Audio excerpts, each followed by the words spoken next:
Ito, yung mga bagong gustong matuto ng tari, nagpa-practice, ito, ang importante po, ito, yung sapin natin mapagkit, tapos yung tanali natin mapagkit para makapit sa paa ng manok.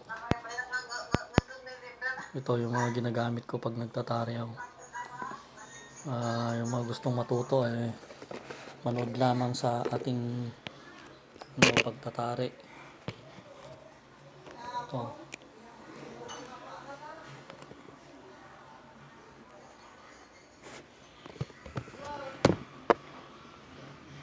Ito, ito yung paa ng manok. Mga gustong matutong magtari, yung mga baguhan, ah nanonood ako sa sa mga nagla-vlog na yung pagsasapin. Depende yan sa tari ng tari, yung pagsasapin po. Yung pagsasapin po na sinasabi nilang pantay ang sapin po dito, depende sa tari yan.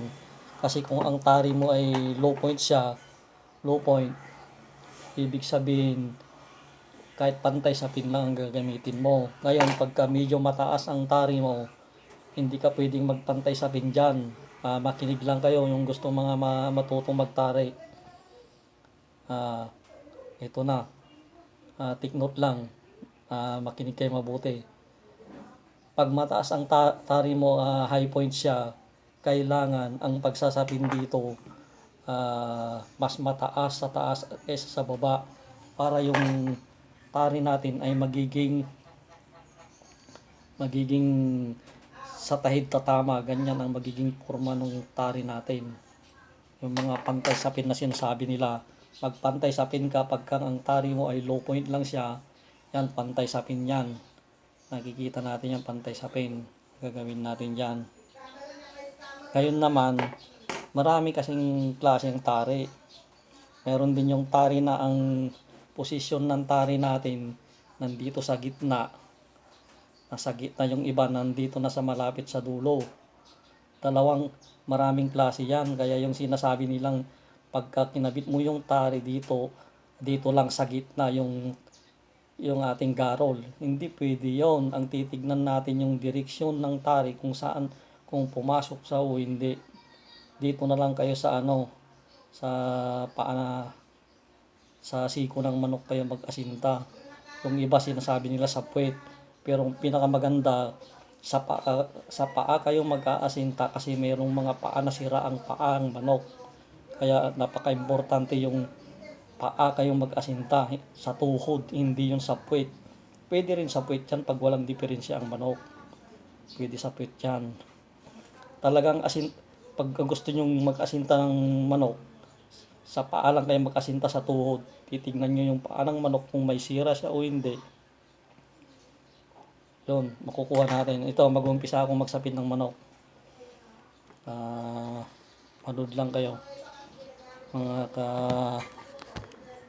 ang gustong matutong magtari ng manok, yung mga baguhan lang, gustong magtari ng manok, yung mga baguhan, tuturo ko po kung saan tayo, paano pong magtatari ng manok. Ito po, mag-uumpisa na po tayo. Dito lang tayo sa sa high point, ituturo ko muna kung paano magsapin ng manok. Yung mga gustong matuto, bilang-bilangin lang muna natin. 1, 2,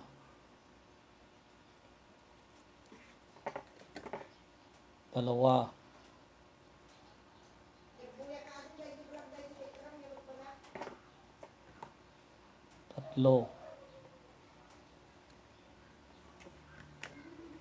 4, 5. Doon na tayo sa baba. Sa baba naman. Kailangan makapit ang sapin natin 1,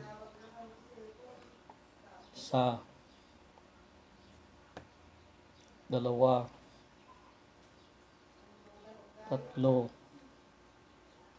4. Ito po. 4, 5. mas mataas sa taas. Maglalagay tayo ng leader bolts. Ganito ang paglagay ng leader bolts. Ibaba lang natin dito sa pinaka baba niya.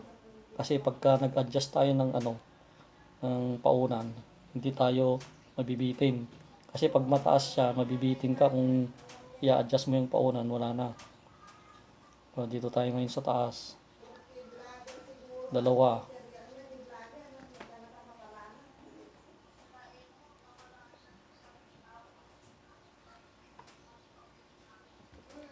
Tatlo. Apat. Apat sa taas. Doon naman tayo sa baba. Isa. Dalawa. Tatlo. Titingnan natin kung yung sapin natin mataas dito, mababa dito. I-adjust lang natin. Gawin lang natin dalawa. Yan. Yan ang paraan ng pagtatari kung gusto nyo pong matuto. Ito, kakabit na natin yung paunan, yung kalso.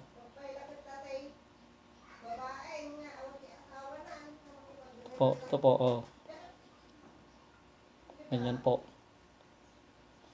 Kailangan ang gagawin natin kalang mas magandang maliit. Bakit ka mo? Mas magaan na buhatin ng manok yan. Mas magaan. Mas magaan na buhatin ng manok yan. Mas maganda. Tapos pag nagkalang tayo, kailangan mas mababa na yung kalang natin kaysa dito. Para yung pagplastar natin ng tari, pasok na pasok talaga yung dulo. Kunting lang, pasok na talaga. Ito, maganda. Yung sapin ko po, napakalinis. Panoorin nyo po. Gustong matutong magtari. Malinis na malinis po yung aking sapin. Nandito na tayo sa sa pagtatali ng tari.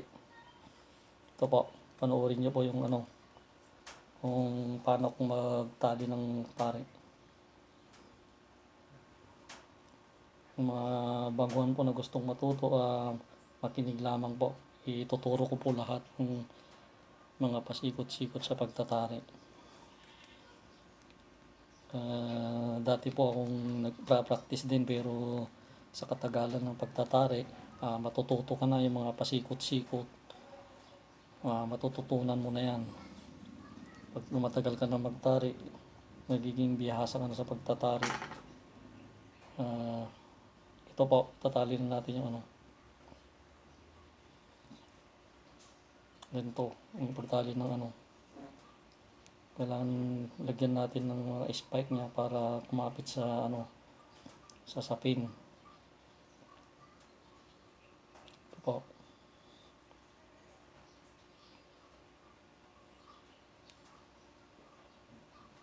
Yan. Yan po mga kapatid. Panoorin lang natin kung paano ikabit ang tari ng manok.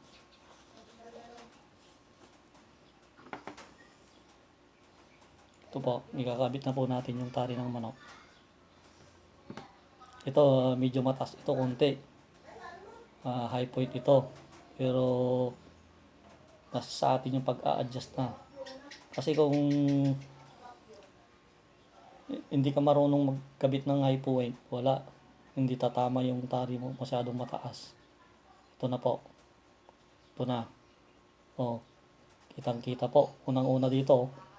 Dito natin sa baba titignan pag naglagay tayo kung nasasakal siya o hindi. Dito. Pangalawa,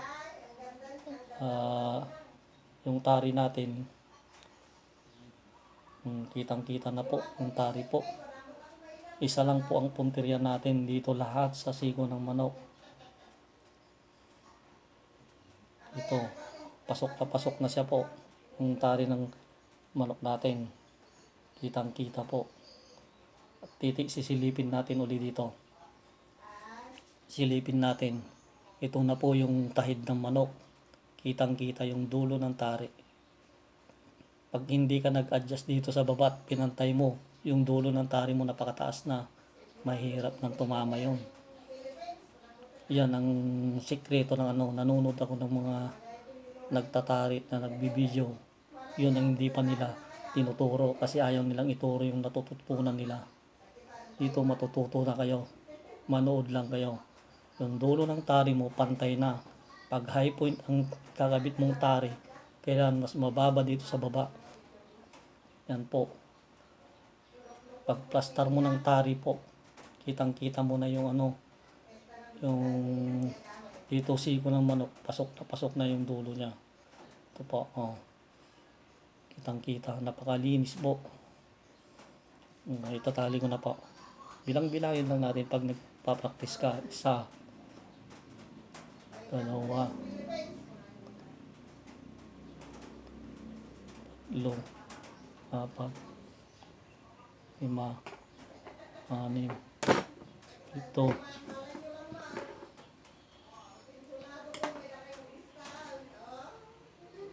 9, 10. 10 po sa baba. Sa gitna naman 5 lang. 1, 2, 3, 4, 5. Sa taas naman 5 din. 1, 2, 3, 4, 5. Yan. Titignan po natin kung gumalaw yung tari. Yung tari po hindi gumalaw po. Yan po. Kitang kita po yung panang manok, napakaganda po. Oh, naglalaro siya. Dito na tayo sa taas. Kailangan dito sa taas. Dito natin tatali. 1, 2, 3, 4, 5, 6, 7, 8, ito po tayo sa kabila naman. 1, 2, 3, 4, 5, 6, 7 po. Oh, tangkita, napakalinis po. Gaganon natin, dito tayo. Ako dito ang ginagawa ko 1,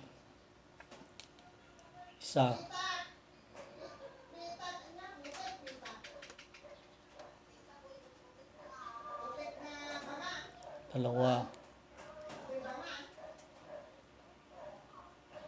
3 lamang po, pag ganyan po.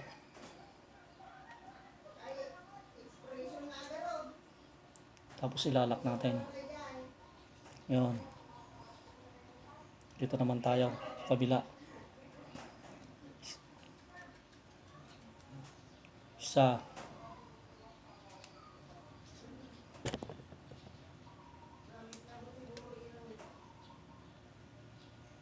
2,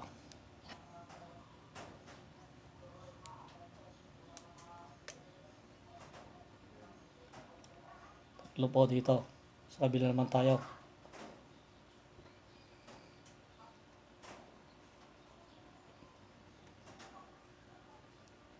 1, 2, 3,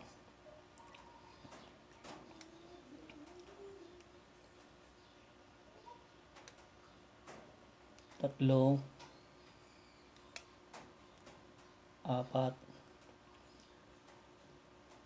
5 po, 5. Lock. Kita niyo po, napakalinis po yung tali po. Matibay na yan. Dito naman tayo sa kabila.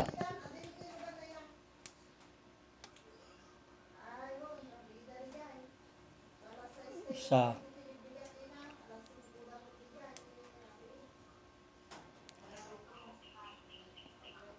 2,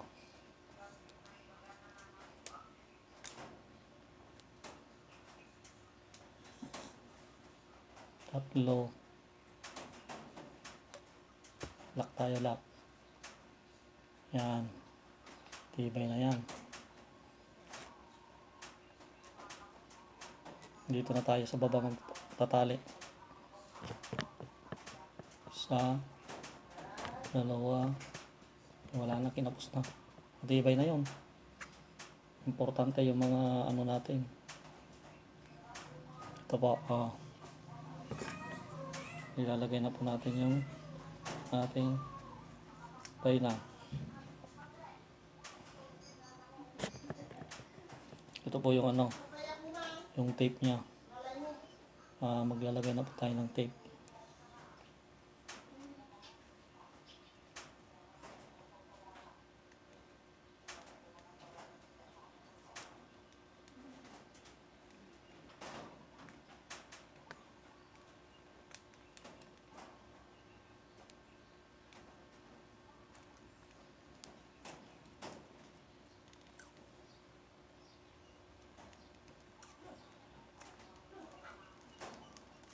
Ito.